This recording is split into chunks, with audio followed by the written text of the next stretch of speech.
In order to prepare young Canadians for jobs of the future, we need our governments to recognize that right now there's a big age gap in the way in which governments invest in us. Each year we spend over $33,000 a year per person over 65 on important people like my mom and my grandmother, and I want nothing less for them to have good medical care and security in their retirements. But by contrast, my mom and my grandmother are worried that we may not be investing enough in their kids and grandchildren who, when we add it all up, receive less than $12,000 a year on everything, whether that's our grade school, our post-secondary,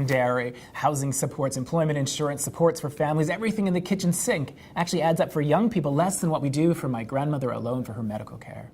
And so that wouldn't be a problem if everything was going rosy for young people today in Canada, but it's not. The data show that by comparison with a generation ago,